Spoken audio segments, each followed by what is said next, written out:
beda ho no mo birthday photo shoot ni bibia eho ena esese wokọ na utumi ekodi wunuma nyumakoi adaroma ena enwumre yesi nkonwa yede kase bono ebrem na nsam ahodo a yede eban yedimu akotu ni bi enese ene akwakoye bronyai yebekọ akodi nkoma ahodo ni bebre o mantam ahodo ni mu na ya hwese de celebration no esifa ekọ na yebedi nkoma ahodo pi ewo eno ho emfifi mantam yebekọ ho sansare ho sembia beto dwase enipa ennan wo mato nanom wonsie do ni nyina no eye ka kwanhia yesiye ewo twifo empotem ho no baabi yede emu amanebo ebebremo osofo ye ohwe homasua ensem so de ato dwase nipa bi ekeka se wono mampani John Dramani Mahama kra we disappoint no adwuma yede ma no wontimi nye osei wo ma omkeka sansem ni nyina na enya de a wo mo hyeda ete de wo mo eye no ase na saran so na obeti anwumre se wo soafo be de kire ye ohwe men sikasem eso wako epaw electricity hu dwumadie bi ewo sapo ene mpotam ahoduo binom se bronya akyede a wode ema wo manfo afi yete simonten so ne wo manfo bi nso edi nkomo ehwe se de niam ahoduo bi nso ekọ ewo edwa so se ye to ade o se ye nto ade ne bronya bre no kra no sen ena nioma esifa ekọ ewo edwa ahoduo no emu yebekọ amanoni Boko Haram semsem bi so aba beto edwa na eno nso no de wo ho bia no yada ne ekire ede ama etiefuo enwumre mosomfo ADWOA ASARE me ena mebekenkan kase bono ede amamo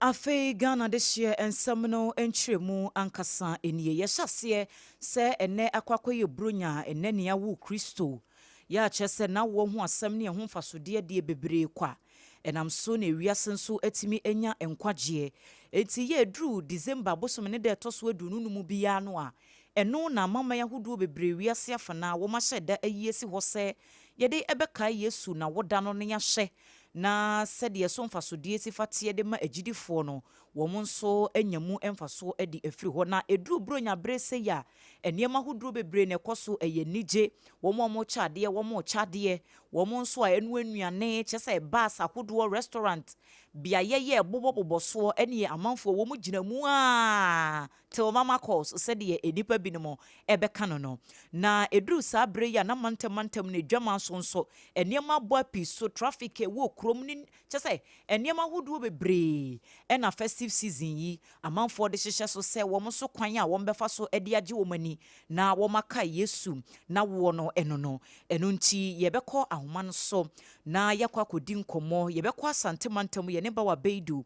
ebekọ akọtwetwe nkomo se ene akoye 25 bronya brei sen na kromu esifa etie eniema hodo ben no krasen na ekoso wo manfo adwadie ni ade no na bawa ede ho amanebo nso ato so de amayen bawa otemenka amajuo nduso mi abajo afisha panso afen kommerpe afisi sedie na yehu biom na yeda so etim komo amen na yenhye asantemantemu ena kwakoye bronya sen na environment no ene empotama hodo no esifa etie mini ajo amame na wase na memfa etiefo entufa sa kodia otu anisemu jabum emfa omoma asantemantam ahinkukuma asimu na sene wankasa wadika aka no ene a yawo adenkwa no ede ama yedie na se eyanije we de enyanije ma Kristofo komande mu eyanije de ma wiase afana na obi bia emfa ho no so ma wom de awo se o ma wani agie sanse ne de no na o ma wo adenkwa ede ama ye nanso me kan se edikan kora no mayemo asantemantam police wa baso we sanse unse enyaduru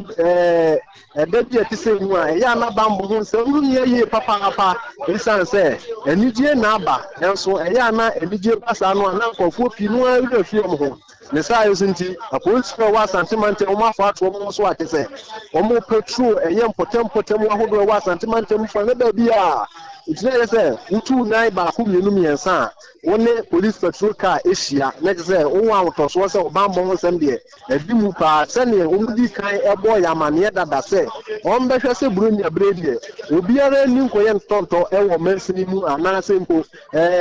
region mu no na say bibia na kura mu eno da nchen ya eno achidi e meka say na traffic ewu kulum ye pa nene adwo meka say ma chinchin brono ahodo so nanso ade ba ko mu say ene no traffic no emu nheda enyere papeta na say ene no obia hyene de mu a say obia woni fi a oni na bia ne omo nso a say omo kwa akwadwo mu ni no mo je ne kwan so pepepe enya de say traffic nu awo kuruma na de say obia edin lane eno eda nchen a meka ne say aside traffic mo sensem ne car mo sensem no ye hwe omo to nnuane a nnuane to ekoso ye pa de pempre Sofia station Sofia long term na ono so we ba we hu say tonto nnuane bebe meka ne say ebre mu a ewie mu nyandum ye ntino we meka say nipa ni kurom obeka nse depend group nanso meka no say if you no peba beju sa bredi nipa etade omo to aduane die omo so mo to drinks omo achese omo be krom aba beju dwade omo nyina enam so achese omo ye ne pepe ne etie na adwo meka nse mi wie ye no medimani echre pub ahodo mu eka nse nse ye ka buro na de no an pub ba santimanta mu de ne pub ahodo de just a bosso ehyeso edina so ankasa yi na menka nse ne de no na wodu ani echre Ratri Parker enne ya bosso ko fikinata tadi infante ono owo Ratri Park me no kase chese no wo twibire mu one eye animtofo kukudam nyina beba bebe mu o Ratri Park achese omo ba beji anyom omo beji ani kama eno da nchen ya se wewura pa ba hodo mu a meka nse omo hihye live bana chese enya grofra meka nse ebire mu a ewie mu nyandum yenti na obeka nse bi a enije ni krum enije wo krum pa na me akwa me bowura pa bi na chese akwese obi ewura ho awiabire mu na se oba betwa ba ku bi na wakọ eni onya no kro ba ku bi na so no mu anu wa twere ho gentle na se ubisa no asem anu oka ne se okọ na enwumru obesa ba na chese ewie mu nyandum a na ubehunu niema sane nkofo besi aduburo nya nafa nti meka nse se ubeduru asantimanta mu a bibia de na kwemu na enide sema wom ne se yenyate atenkabo ni bia wa asantimanta mu ha bibia de na kwemu omo adwumani eje ne kwan fa so apolisi fo so a ebo ye ho ban no chese omo patrol 24/7 timemfo so a chese omo adwumani nso a omo na omo kwan so obia di nlem obia nye na dwe se obekwa akofa na san bia aba eye Yesu awo bremu esa yesu ntino se ubisa me a meka santimanta mu de mini abado a bibia de na kwemu moni bia nsiye ye wo so a ye ni bia tire se ewiemudum no so bremu akwaro no wo tweso de ene ye behuru sini awie ye nti bremu de bibia de na kwemu wo asantimanta mini ado ha bawa miena wasi yepi na ansa na obekọ no uba akra hanum se dia yehu se market ahodo no bebre na no ya hye that tax force teams ahodo for bronya no enti se de be ya wo betimi atenetena hyenkafo ne ade emma wo ha obi yankoba ne tichu any traffic management no na wo fa krom no huhu e bia se wo matete task force bia tete sawa asante mantam so ahane de MTTD fo no na omuje ngina kwan no ho a omo direct traffic na police patrol team no so omo tete omo hwe ni mu a chese omo patrol mu potemu nti enya de se task force fo bia be kan nemom MTTD fo aye police me fa ba bi no omo hwe kwan so go eduma die no omo na omugina mu omo yo maduma sane emeka no no traffic ense dan chipi wo kromu de sai asunti no na se aduma no eno na omo nam so a omo ye no wano edema timamufu a eye ewa santimanta mti ha de bibia de na kwamu bia din lemu bawa ma yenna wasiye pa na yemfa wo ensi ha se bre se fatamu no yebesan aba na bibi fufuro bi wo ho no ya ba beji emu nkyeremu asimi ya ba adwa all right enti abusuafo wei eye yamane boni ba wa beidu amane bono wodi firi asantemantam ne ba na kyese wotimu se ade se niema ekoso yie papa wa Ashanti region honom a enyasem kuma na ekame akoye se eyenwanwan yie kakra se afidie no kwasem se ebebo aprosifo abaso yie pa ne bambofo ntitru ene wo mo aye sheda she wo mo se wo mo manage traffic ahodo because utie ba wa ne report ya wose traffic bia ensheda enni kurom sede nanka edurubronya na ewie baby a hyehyeche se wonya baby kura na do na asi ene se wode wani hwehwehwe me ya hodo bi wonkra hanom saa no pai se mi ba adwuma saa sede nanka traffic beche na cars kura enko ne ade no ene de wotim se kurom no ekwan didadidadida mu kama market ahodo na ebemben ka kwan ne ho nyina no nso no tax force ayetete ye se wo monhwe no wo motototo niema manage traffic se ni titru trotro no wo mo meje ekwan ahodo no emmoso na eniema ebetimi akoye enti no wo mo so atimi ahwe aye adwuma na ma ekwan mu atimi adedadeda ho kama enti na kyese bronya no emu a ena yeda so ewo yebekọ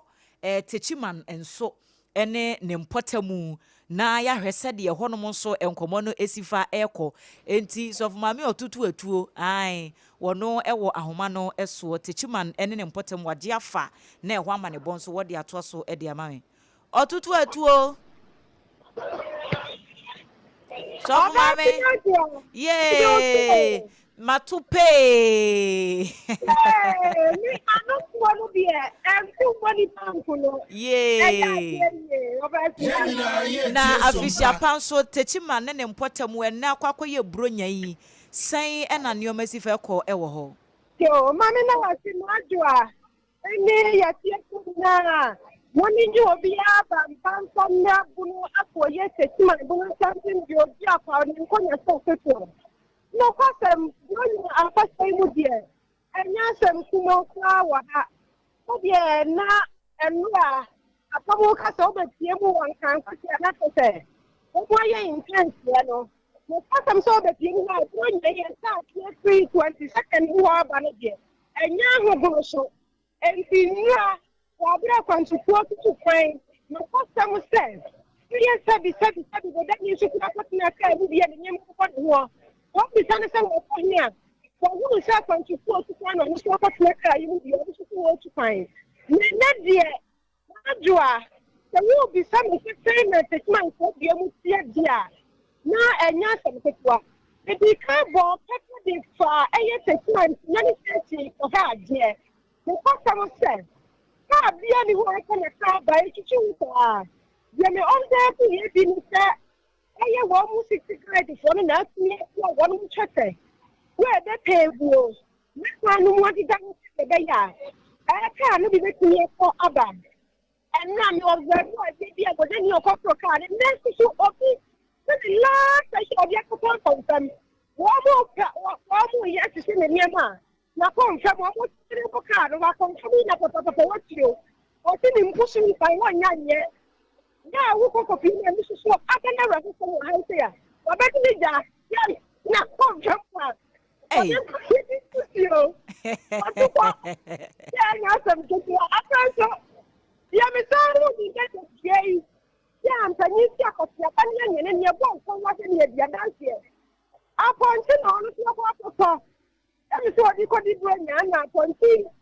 ya me so wa gu se o ti o ba ko fancy ti sanse ti na ba bu ti die na o ti aponti ti wa nkro o ma ne ti ti ka ne so so wa mo chechire afei wa pia ma ina ke aponti na acha kwa milioni omuti na tia mo ka aponti ase no ya isi ba be ti ya ekosidi na medi na ni akoti apanya nyene mi to bi sira wo enti se tia da bi mi na se wuti data mi wota chima kan ka station aya ka sa hudu lo bi ko na ba ke kwama ne kama sira ko wa su na de ko ti ko no wo ati wa ye na SOMPA FM. Yeah, friend is going on. Yeah, child, you said, what would you say? What would you make the flat do here? Come down, child. What would you say? Oh, dear. You did that come on, Sappy. One more, you can like your mom when you must be for America. I will give her said to have nothing because yes, you have a woman to us. So what beside you are God to continue your account? Yes, you put your taxes to have you run among you. That you are going to send a crack. What you come from us in the last and you will get from a point from all. I just really to function. What you got, I can come to command and answer. And it's not for you. What's a matter? Who beside me and now and let's get the I'm a city guide to have and no crown and come baby sound. Yo, na so for my traffic and once and some non so sign it here. Yo, and Jamua, I sent a follow in a country there. Sadia Mikaya, plus before you want to do, and until you can't look at no yet, and what proper parliament so one progressor. If you are trying to support the one more time to join you, I was taking my house here. One more letter. The other person will shut up and tell me. Any one more and DVD that is what I have said. I come what I said to you, you will see. You many money coach will be said. I sent a follow one more year point to 4 44 to show no threat. It's not 1 more year, and I use that question. I have done one. If the guys know. So for my yen na wase na yemfa wo ensi ha mo ene adwuma ama ne bɔ no emu ode emu nso ohwami ye pa yera sipi enso me da ase edi wo be ebusuafo enti na kyese sofu mame otutu atuo pe techiman en wode amaneboy efri ba na kyese bronya ne de amanfo odi pa na sa amanfo akonfem a wo mo atodi kodi bronya ayira wo mu hu akira kwan na ebi nso kire se wo matoto mponche na aponche no wa wo hwese de ye twe ne herede na ma ekina wan hwe yi a na kyese ye de na ekwa ye nkwan enti ye twe kura wo kire se wo nkɔ na se wo mpa homa bi na wo mo kyekire no ede boka no emu se de be ya ne bura ebetimi de no akwa pie ne fie enti na kyese techima ne mpotam de ho no mo so utim so wo manfo no wo mu edi bronya ne ye papa se de of ma mechie mu no bambo ho asam so de eyade se ekonkan traffic wo manfo nyina nso ehwe edi ehyehyɛ so enti no wo hwa enye nkran hanom nko a Kumase Bono East ne mpotam ahodo bebre ne mi se traffic ho enkomo ne de ayade se empenifo wo matimi ahwe abo wo modin ye pa eye kase bone yeda so ekenkan ede mamo hot bite de na kyese bronya edition no SOMPA 106.5 FM Accra eso ede na yede mamo no na ye free bono epoe mantem no ma yenko emfinfin mantem mo eho nso ya mane boni erekanan ena ebutu honom na emfinfi mantemu ede enso no wode eno nso atoaso ede amaye sede ma hya obono ye komye me yahodo no nyina na ede feeling ne sede ye kɔ ede abrew se wutie kase bono ene anwume ya erekanan woteme nka maju o ani afrihia pa mejo so maju a afin komesa ye ho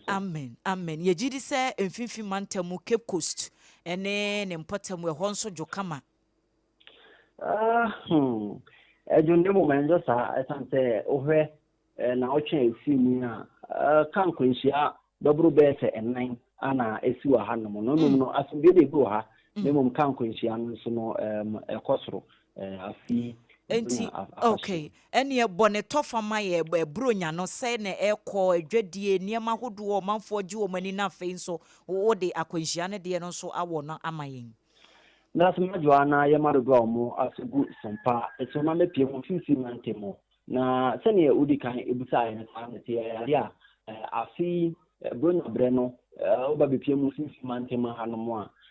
edwene mo enjosa na mo yen hyase emfa free ka akoni abadie ho sene mpempi na no dodo a ometimemufo omunya ka enso etinemu edi akoni ababa bepie mo fifi mantemo titri eni na hinkro kekusa ye oba stamines ahodo e wa hanom na efri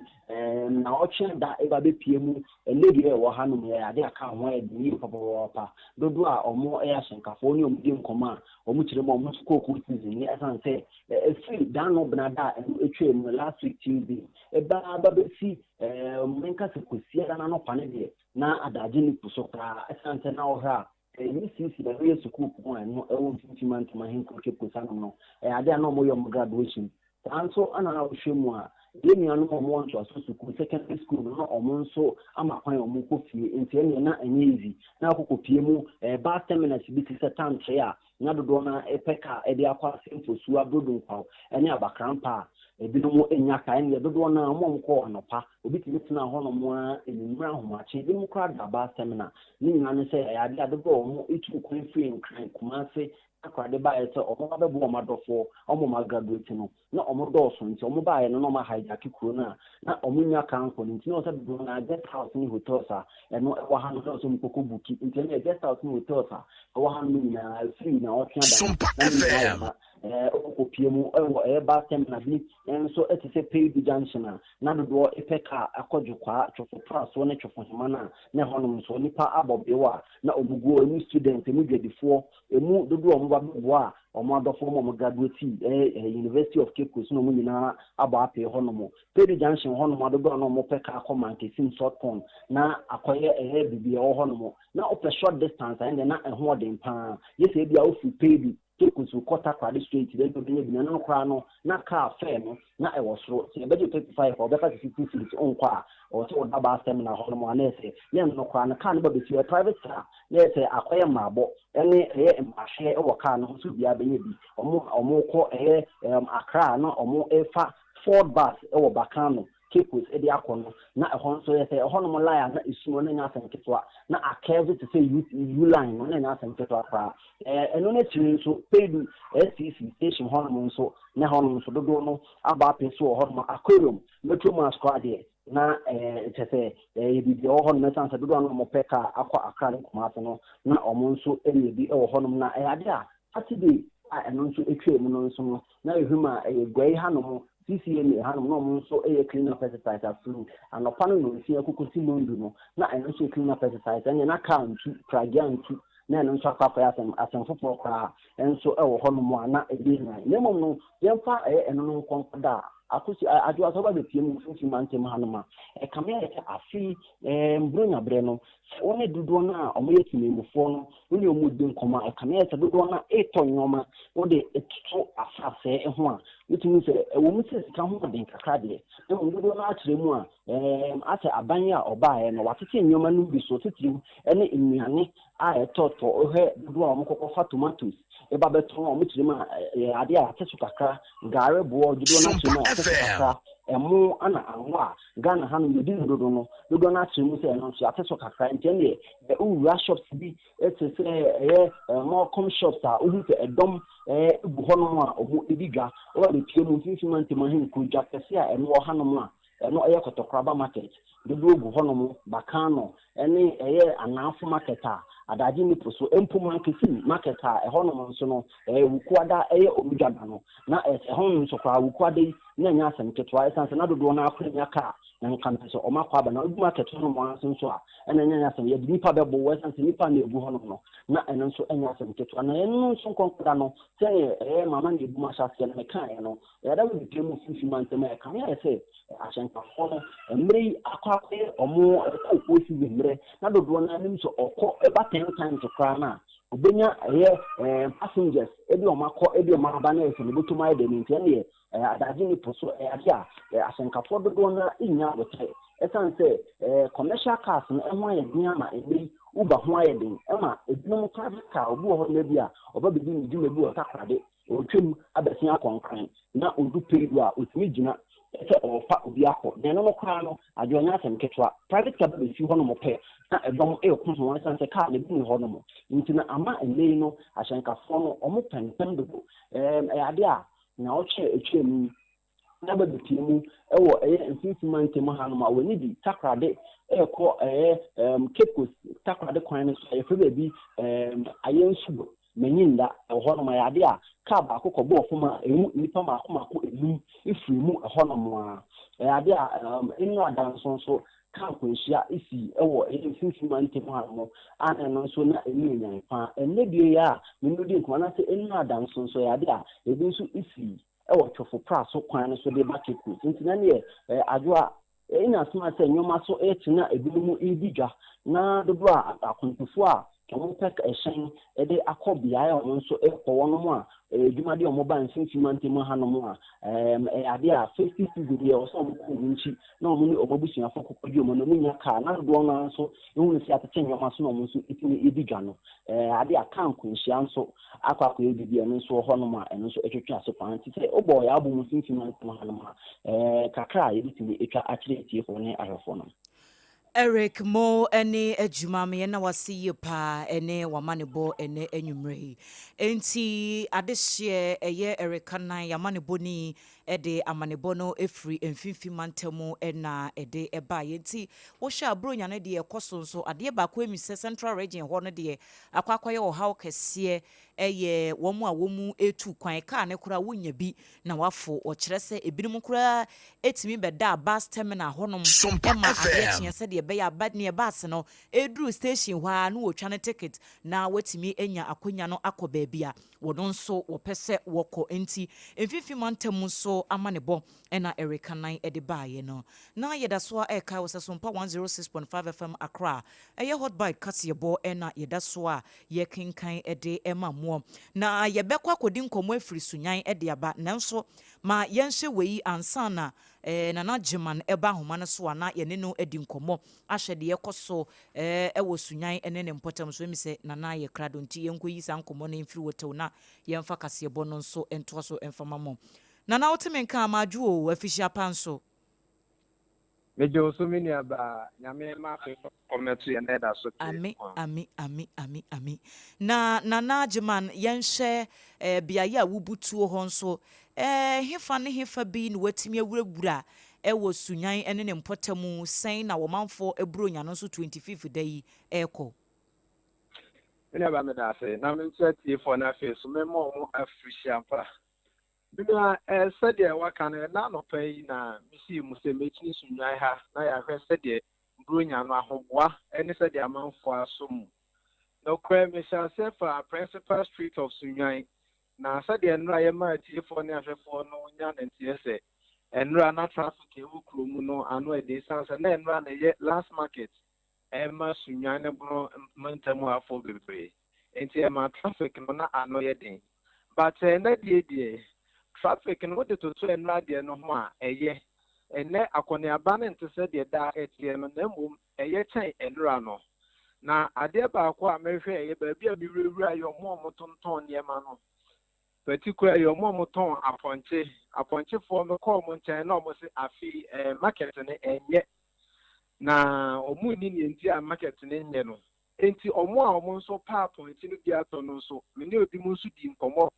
almost chemu se afi o hwa aponche bo na ewo soro dodo o de toto afrade no ho ananka afrade ne ye ibimpo sika kese a obetua ne afi no utimi nya aponche bi asabi ase nso bi ahwe no ama oyare kura utimi se afi aponche bo na aye den pa ewo sunyan ha na eno ati no so no mehwe se mewurawura ba bi te se ye ba bi a edi ni te se pop ne ba ne ade Minya ba no krade se afi oba ntamu ha amanfo ewe nsapa amanfo ejo mo isa se ewe ba bia SOMPA FM iwura ya utimu se ewe kete na obi se bi wanu nsama na aburo ne so a ye be ka se waloko nyina ye se ya waje nkwa ma ya nanka enim se ye waje nkwa de ananka ye bo abrabo a etrene so ebi mo afa so mo abuse sa festival entiminia ba sunya wo Christmas yi de ebeka se eyara kokro mu nso a bambo ehu ye den bambo e kama wo ha na fe so MTT before so ebo modern se traffic a ewo sunwa kro mu obe control na bibia aye kama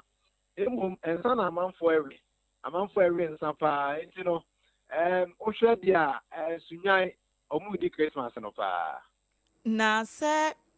yenim se nkaija Drew bronya said yanka ba fo no ne paps fo no nka nwumre efri no nson no ekono nanka amanfo bejam na we ya awia kataban ne anapa nyina na amanfo ayefan de na sunyafo mo bae pa awze obi ho a ono we ya ne dan a obenom enti no ono eleka se wa fo bronya ho na ewe krakas enti Usha anwumre na umfa baabi pop akese na omo ahyehyɛ omo platforms make can say ka ebia light band bi anwumre ho baabi ebekɔ so na emom blue kiosk na meji one thought to bia no ma kɔ no ye wo de dada omo ntwe bro nyansa na emom bro nyansa ba ne de omo beka say omo fa ho awe crackers nana ma yenna wasi ye papa ene wa manebo ene anwumre mo ene adwuma abusuafo nana geman opambo ede amanebo yi efri sunyan ene ne mpotam ne bai na kyese wo hwese de ekoso no de Ghana hafa na ba bia bronya no obia e hyefa na obia nso e make sure se wono nso ekwan obefa so obeginani e wo sa festive season no wono nso e be hwe na waginani e wo sa kwan no eso SOMPA 106.5 FM Accra so eni hot bite kasebo ena yeda so aye kenkan e de emamoma yemwura mu e wo ensemfoforo mu na wabra ne amane boni erekanan ede ne report no eba fimfimfi mantem no bobo nkwehia hodo bi a esisi na ye kirem se enura nwumere 24th night no yade se Cape Coast twifu praso kwan no akwanhia bi siye ewo ho ma ye kasa nipa beye enan de womo ato nanom ewo ensie do na odum djadwumakuo ne bambofo kire se beye no nan abo apa ho sema aduanan enwotwe na womu enya no entie se ukọ biaye bi efre ho twifu ntafre waso a yade se rescue team no womu hia womo dendenden wo honom esanse Hyundai ehyen ebia na registration number GW 7715-25 womu use sa car no for commercial purposes yade se kwan ya na wonam so no obi anim de ba ya wotimi efri ne lane mu na wokosi lane fufuro mu nam so ma naka bi nso aniso free twifo mampon ya ba besen akopra so no ene wo de yam tam ani enipa miensa wo kra de wo prapra na emu odin kan nipa nan no a na wo nso wo mahwere wo enkwa no ne ese esen ne kra no yade se wo eka mu na odum djadwumaku ne bom modin etoto niam ase de be ya wo be yi san kroforo nyina na wo a wo nya wo ti edidi mu ne de twifu praso aban ya asabia ne de wo akogu a wo gya yarehwe ena womo a womo afri mu no nso womo koduru ye no nso mukurabe ye wo ho ene ye de womo akwakohye se de be ya akire abusuafo ebetimi aba na womo aba be hye se womo adehye ene sankrofo na afei no womo ato ankomodie no so ede afri ho na DO2 Abdul Wasiu Hudu wono ena ye commander ewo emfifi mantem de ma odumje adwumakuo no se de asem no esifa esi ye no wo kirekire mu. We had a distress call around 4:48 p.m. yesterday reporting the accident at Chifu Ntefriwasu near Chifu Prasu. So the Chifu Prasu fire station was quickly dispatched to the scene. When they got there, it was Hyundai Getz registration number GW 7715-25 that had crashed into a tree by the roadside. So our men got into action, but they observed that 3 people were trapped in the vehicle. So with the help of other people around, they were able to extricate the people, and the National Ambulance Service that also happened to be at the scene conveyed those victims to the hospital. So it was upon arriving at the Prasu Government Hospital that they were pronounced dead on arrival. However, the cause of the accident is not readily known as the police are still carrying out investigation. However, some eyewitnesses said they met the taxi cab that was speeding on the road, even though it was raining at the time. But we cannot readily confirm that. Ene ya yekoti esesiai DO2 Abdul Wasiu Hudu na chese okopie mu mfifi mantem odumje adwumakuo no wono ene panyinipa woda no wo kire mu ne yekonam so eba ya akwanhia no sie ne adwuma fire service fo nso wo mutimi eboye ede eboa ye wo ensem foforo emu no oswafo ya wo hye ehumasua ensem so no nyamfo Haruna Idrisu ede atudwa se enye no kura nipa bi eken kase Omampani His Excellency John Dramani Mahama odi opani no ho yawiye pa se wabra ye de appointment ema no se wo mehye asoye hye humasua no ano no ase opani ne se ani tirimu aye ne dama na broso se adwuma no kora no enya de se wotimi eye ema ne ye no so wo da bi wo mo keka sansem na enya de se no kora bia ewom sanse Omampani John Dramani Mahama wa mboni tirimu keke ena ofre ne se Haruna Idrisu Brana Beda Education Ministry no ano da bi wose eyade a wanya brania daje ehunu se adwuma a wayɛ saa brɛ no kora wokɔ mai emrase bedwamu a abedwaku anu omo hwe homasua ensem so no onunyafo Haruna Idris wo yepanyini pa woda ano ewo ho enti adwuma no de wayɛ ne track record no so no yade se emuda ho a bibia da ho fan se adwuma no ampampa obetimi aye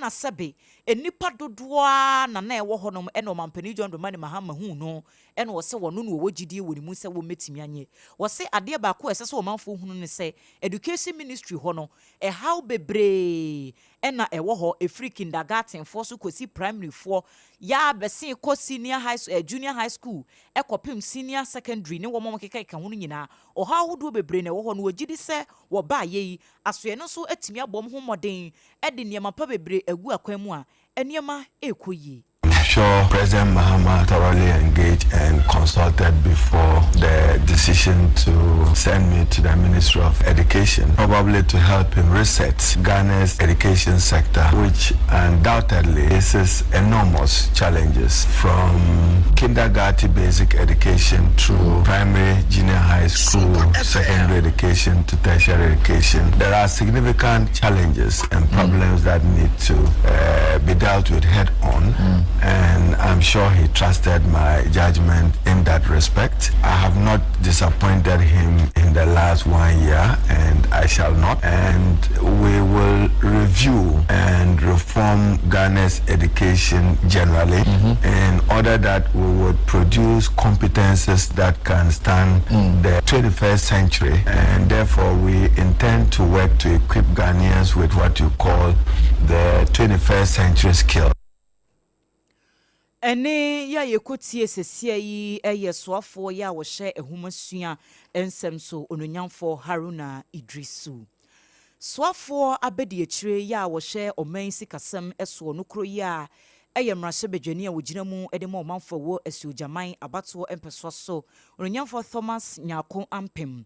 na ye kasa die wakobie electricity project ho dwumadie soronko ewo sapo ene awurahai ya eno no mpotama hodo mienu bia ewo epoe mantem honom ni nyina ene se wedie kamia kwese bronya kyede en wa package ne kama se nyina monkane a akodane de ama saa nkuro ahodo mienu yi na womo echiremu esesa project we no eyo soafo no ankasa ne bottom sika ena wode aye na emwa kakra wonya ye no Free Water River Authority VRA adwumakuo no enso eho se de beya wo metimi nyankane no chirem se ya na ya ahometi ye pa ya brɛho se wo my Ghana mpempenso a yetimi anyini akwakoduru ene ne animdie akwanimu yi nkuro bi ewo mai emu ebe wonwa pa se okoho no mankane a ya ebi ankrani kumase ne me ahodo bi de wo mo enjoy ne free no ehu akwakoye den de ama omanfo a wo mda so a etisum emu tete abrabɔ no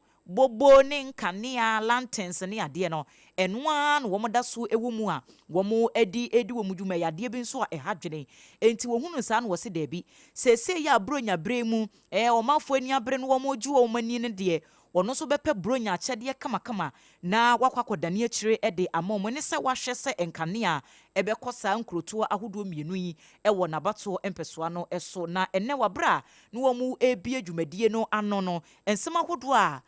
mrase bedwani no edi tudwa ebini enne na yawo Yesu Kristo monim se na esum eworiase enti wo ajenkwa to bring light to the world, and today we are bringing light to Araha. So we couldn't have done this in any better day than on Christmas Day. It's the best Christmas present our President Mahama Ede Mamone and they say or Mamo Kane. The journey has been quite long. The Kai no light, no vote. The Kai say about I remember an incident. The name of Kasana Branty be sorry, the word full say a Mamo Kane and sorry and then Kane. Ene enkanea aba na chese esuja maimrase bedwani wonu kro ya ne soafo abedi akire ya wo hye omansi kasem so Thomas Nyako Ampem ena yete se wode na no di nsem atu edwano wo ensemfoforo emu se ne akwakoye bronya yi SOMPA kase atigu montene so ene adwadifo binom edi nkomo ehwe se de bronya adeton ene nyoma esifa eko na ebi che so bronya ne de womu a womu di ni yie pa wode afi 2025 no etoto afi a etwa mu 2024 no a wotum sɛ yadeɛ sensa kyerɛ kɛseɛ pa aba adeton no emu wɔ se sɛsi adeɛ adwadifo no kwa no wɔn nyɛ wɔn adwene sɛ bronya no wɔn bɛtena fie sensa saa brɛ no ɛna wɔn so wɔn kokoo season aba enti ebi ɛkyerɛ sɛ ɛyadeɛ sɛ bronya no ekɔ yi a yɛtɔ adeɛ Ajan de nyakura mi kwe de nyakura market we de ye hunsu bronya we de e bi se to cheda mu nyakura e to so ye to hwe e to kwa nyama nyina na ebu ye to entre ye tina okoko mahama banka ye ni ye nto ade ma ye tina okoko e ye sen no ma ye se sika ni fo sika no omo nyem omo aso sika ni nyem omo ma sika ni flow ni nto ade ma flow sika ni flow ni o ma ni de atisu nyoma de atisu ba de to na enye nti omo ma ade to no enye wa ma e kaka omo nya stem bai we no eye womu bi momu a we ni ye womu a womu kyerɛ sɛ ye ntɔ ade no aha womu de no womu de ato dwa na womu so womu kyerɛ sɛ bronya no ekoye no sei ene womu kan Ajan de nyakura mi kwe de nyakura market we de ye hunsu bronya we de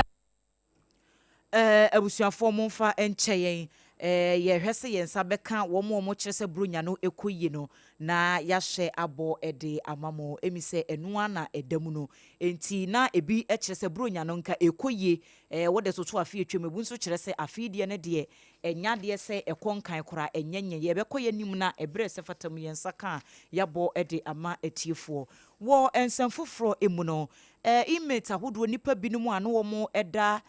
afia sense one medium security prison emu mako edumiensa ena aba beto dwa ese justice for all program no wo so atimi enyamfasodie bi ewo mu a enne sankrofo nyina no ye kiremu se wo mfa wo ho enkonkodi na enipa dunum ene ye de wo petitions ekoye ya court no etena ase Justice Marie Louise Simons na kyerɛ High Court Criminal Division ewo ensewom en wode ato dwa ya wo kyerɛ sɛ saa applications mako 15 na ebeto nanim no eyade sɛ emu dumiensa 13 en wo mu sɛ wo mo masɛm no wo mu gyae wo mo emo mo kwa eyade sɛ ebeye yie na wo mu kyerɛm sɛ saa nkrofo ye wo mo a yede ebi akoro no anase wudie anase bibi etesa ato mu tiri so a wo mo asɛm aba na emom no ya remind no wo mo da yenya ni wo mo asɛmpo na nkampɛsɛ wo ma hyɛ wo mo geoterm asese bia wo mo difo a na afei no wo mo bɛhyɛ ase asom oman na nkasa ewo neduafie ho na saa remind no obitimi da ho 3 years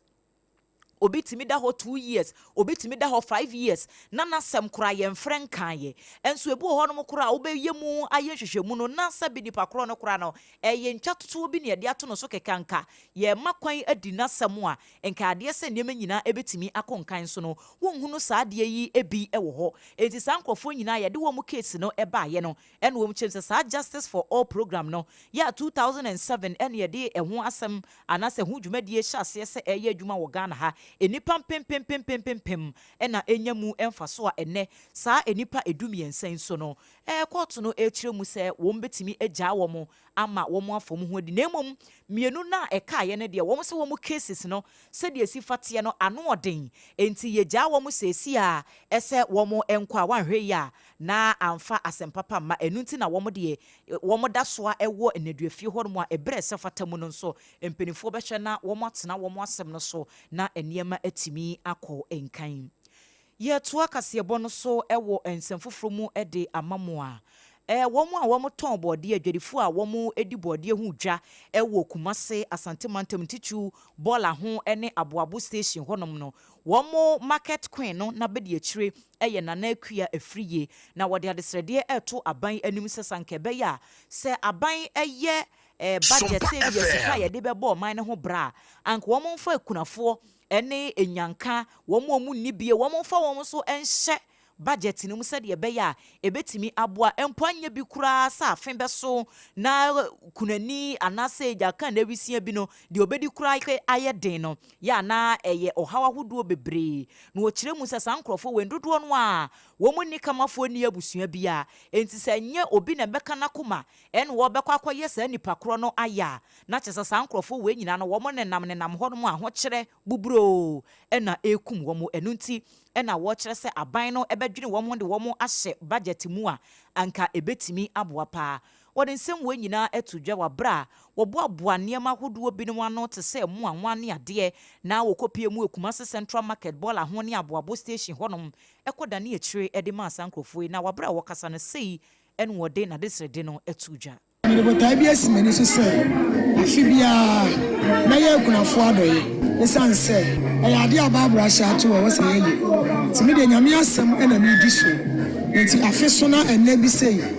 na ayɛ Christmas da de ani hunu wɔ mu nyinaa ne sɛ yɛ maame no kunafo no wɔ mu kununum asɛdeɛ ɛna yɛyɛ asɛbesɛbe yɛhu wɔ mu mɔbɔ yɛ no yɛyɛ gyina wɔ mu kununa amoa nam ɛyɛ saa deɛ ɛwɔ sɛ yɛyɛ dɛ ɛma wɔ esan sɛ wɔyɛ akunu Christmas so a ɔba ɛnɛma kura no wɔnni kura ne mo ne na anwa deɛ ekura no wɔnni kura ne ntoma pofa bi de ɔde bɛma ne yere na wɔpɔ wafira na wɔde ayi ne yere ayɛ ɛno nti ɛne yɛafa akyi ho sɛ yɛde bɛnom saa kwan no so ne de ayɛkye ɔmo nwɛ enti obi biara na sɛbi nyame ama ne kakra no sɛ mpa wɔni bi kura no ne so ne deɛ ketewa bi a wɔbɛtumi de ayɛ aboa akunafoɔ ɛne nka no wɔmmɔ ne homɔden ase ɔbɛdɛ wɔbɛyɛ abusuafoɔ ɛne ekotie sesie yi ɛyɛ bɔdetonfoɔ wɔn nkabom kuo yɛ no ɛwɔ Kumasi market hɔ wɔn ɛhema bɛdi akyire na ɛkua firiye ɛna yɛte ne nkan no akyi wɔn binom nso a wɔn nya saa adɔyɛ ho mfasoɔ ɛde kakra epi so nyamya wo hyira no yo hyira Abraham no yo hyira Isaac no Jacob nyankopɔn no wo hyira no ɔnom no ɔma ne nkwa ahoɔden wɔ mu One class in one name kwame ewo Yesu dim amen anahima yeda wase ade o ye de buri ya dwene so nyame hyira no ema no kwantentene enye no kuma so ade ema no de o hia nyame nya ma no empagya no afise se no ye de chance ema ye nyina nyame bibia wonam nyame bafo anka no ho embo no ho ban ene ne mba ne fiefo enye nhyira efiefo mo anyina enye nhyira ewo Yesu Kristo dimu amen aha enti na wote sɛ ɔmanfo binom ɛde sɛ wɔn anifa asiagye na wɔn da aseɛ sɛ maami ababɛyɛ wɔn ayɛ bi ɛte sa ma ne boy yɛn sɛntwerɛni ba wabɛido ɛna ɛdi firi asante mantamu ɛbaeɛ yɛkae wɔ sɛ hot bite kaseɛbɔ ɛwɔ Sompa 106.5 FM akra so ɛna wasugu so a wotie no na kyɛ sɛ bronyadeɛ ɛna yɛkenkan ɛde ɛma mo na Yas toothpaste ɛne ne brush ɛyɛ Leicester Company Limited for wɔn nsa no adwuma bronya yi enuane akɛseɛ ɛna amanfo bedie enamo emu anwa nkokɔ mpɔnkye ne adeɛ ebi be keka wonsima wurawura mu wahwɛ ye na wanya brush bi ebetimi ayiyi saa kokonene ne nyinaa ne efi no ɛde afiri hɔ no mu a enko wiase na wudidi guso ede yade wanhwe kora yafun yade na ede eba beja oso enti pa Yas toothpaste ene ne brush ne bronya yi ema bi mpa wo fie da ye wono different white ne wo ho herbal wo ho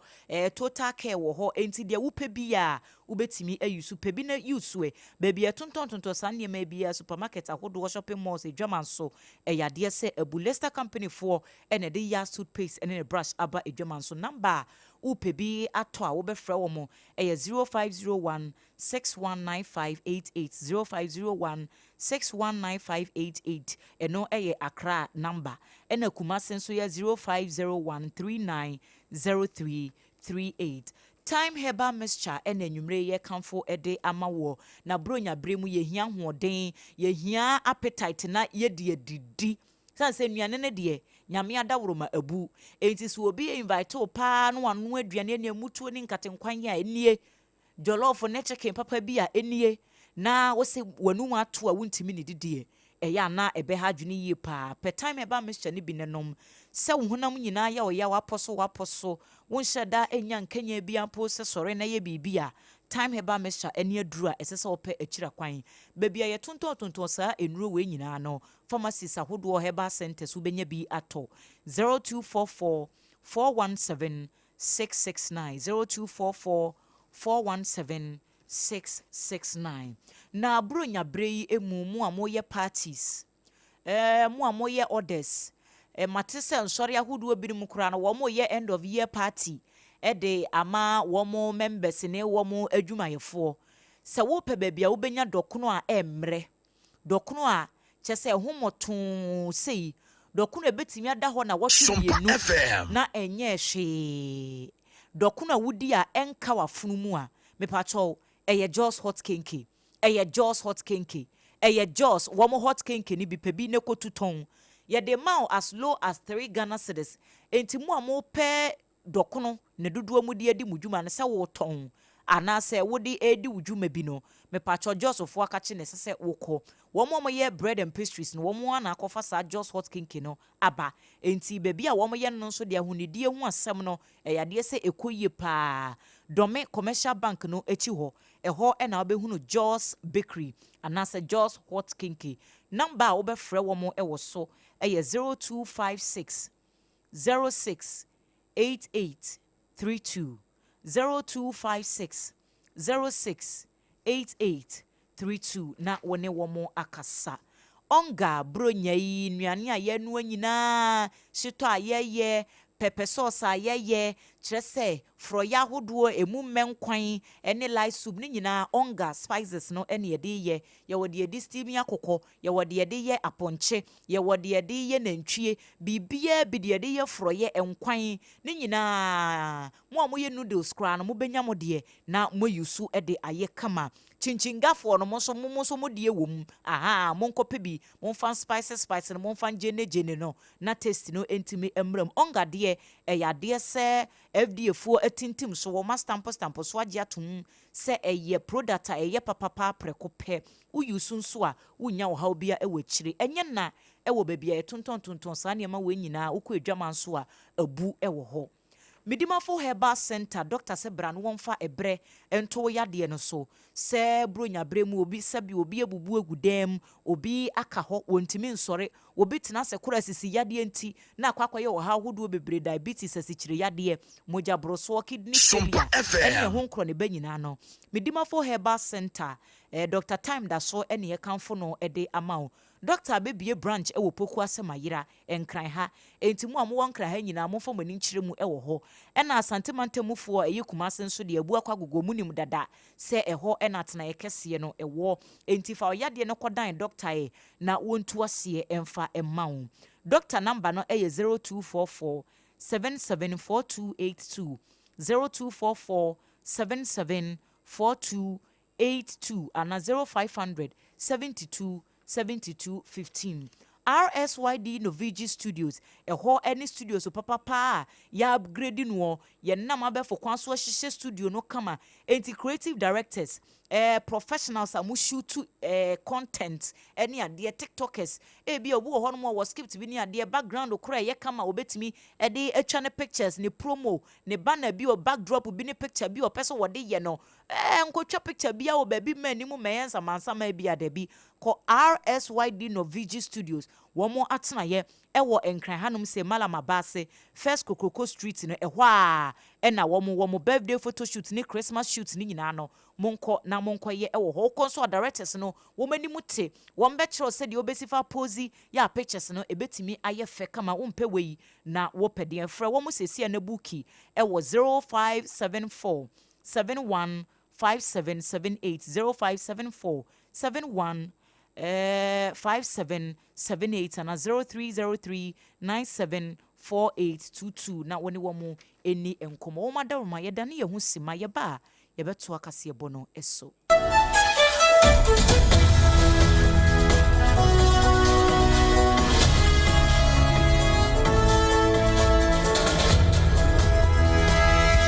Midimafo, Pokwase Maira Accra. Midimafo, Pokwase Maira Accra. Midimafo Herbal Clinic Aba Accra. And you want here, passengers a gumi kaimu. A hana do na aircraft. Hey, and this Accra and put me at the moon. And yet the Muampa. The said here, a Duchem Atlantic International University, America Memu, about Dr. Dujanfi Babasu, honorary degree as a professor in biology in herbal medicine. It is said here, I am more. Oh, Missy Minim wife, your copa war. 1 year, 1 city. Need send me 2 months and you connection and shut down koye na esakakra ti say wa page mu ama hodiam bam connection ne wo de wai obo wo de ba de kro ha Badu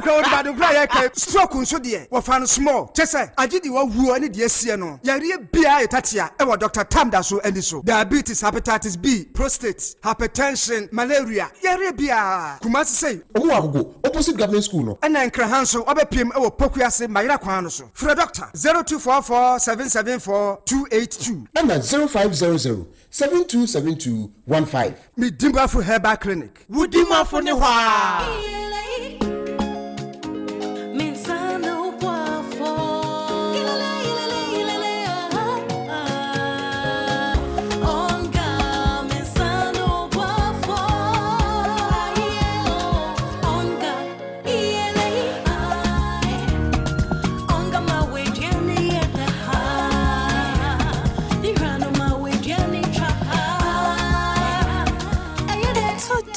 Obiari hia emwasron kubia epemani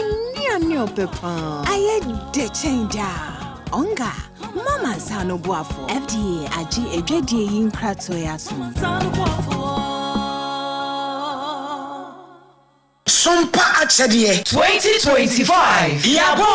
Yaba Bible say nyame SOMPA pa ne say obi ko wunyanka ene erisia mobo enu ti na SOMPA 93.1 Kumase SOMPA 106.5 Techiman 90.7 Enkransa SOMPA 103.3 Takwa 98.9 Sunyane and SOMPA 106.5 Accra Yakabom se bronye yebema enisia ene ekranfo edidi na yenko ayetini age se wo beboa yen enti se ya anwa emmo tin tomatoes ntade empaboa ye bia wa hyedada wonsan ehia enye ntade dada na emom de yebetime de ya che amano ayeye monfa meboa yen ne yefa mamobrofo ekunafo enyanka ne ewusia ebusuafo yafa ye hunhyem na propose prepa obodu ponko mu yenyankopon obeyiye wiye SOMPA ASARE ekunafo ene enyanka ne so wo mu bedidi se yesika fatu ahomatrofo iso 0598559802 meetimu biem 0598559802 edin wa fieta 1 media anasa Blessed Foster na sedi afibia ye SOMPA ASARE ne mamono afi de ne nyame ya domo a eye new year da no ankasa 1st January 2026 ana niema ye nsa kanyina ye beche enti se we kunani a hyanon so se 1st January 2026 eye new year da no ankasa no SOMPA branches bia eben wo ahyeta e wo Ghana half na baabia no koho se de be ya wonsa ebetimi aka wo niema eye first come first serve mo amoye bia fi etwa mu no emu adanse de de mo amunnim SOMPA ASARE 2025 yaba Duma Fest Festival 2026. Afinso 2026 Duma Fest no Basso Yeshasie January 2nd 3rd Ekopim 4th 2026 Ewo Dumasia Na Stardom Sunyane Dumasia and Hobeye de Bruta Braben witness the Ghana's finest artists the likes of Kwaku Smoke Miami Ghana Jagaban Family I'm Rado.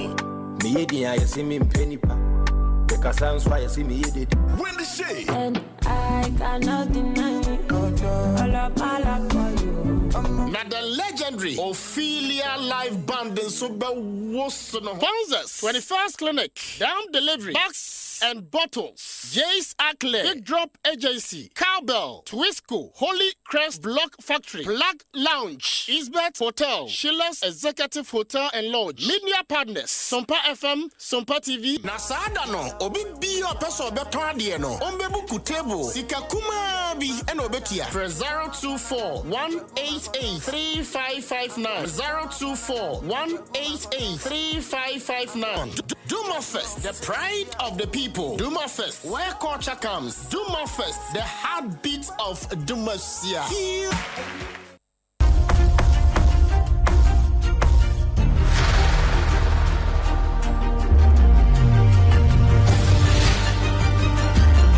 SOMPA FM.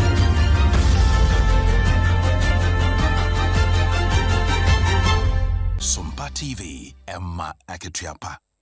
Emma Ketuapa ampabusuan ye damase se monya bre atwen ye de kase ni nyina ekowie e wo Nigeria man no emu na headquarters here asra dom adwumakuo no a ɛwɔ hɔ no wɔn ɛbɔ amane sɛ enura arahosɛm a beto dwa ɛwɔ wɔn state baako sɛ yɛfrɛ hɔ Borno state yɛ beto dwa sɛ nipa binom akɔyɛ basabasa nam so ama explosion bi kura no asi wɔ hɔ no ɛyɛ suicide bomber bi na ɛkɔyɛ saa deɛ no hwehwɛmu a bambɔfoɔ de abeto ɛmontene ɛno no wɔn ɛkyerɛ mu ɛsɛ wɔn hwehwɛmu a wɔn ayɛ nyinaa no kɔkɔsi nkurɔfoɔ baako so ɛyɛ Boko Haram foɔ atuatefoɔ yi a wɔn kyerɛ sɛ wɔn mɔ ɔmanfoɔ ho ɛntɔ wɔn ɛwɔ Nigeria ɛne ne mpɔtɛmu no na saa explosion yi na ɛyɛ prayer session bi koraa nkramofoɔ bi ɛde ahyehyɛ so ɛwɔ hɔnom ɛne wɔn ɛkɔyɛ saa explosion adeɛ no ɛwɔ aseɛ nam so ɛma nipa bɛyɛ enum deɛ ɛnora na bɛto dwa sɛ wɔn ɛto anam wɔn seɛ do a afoforɔ bɛyɛ aduasa num so wɔn prepare mu ɔden yie paa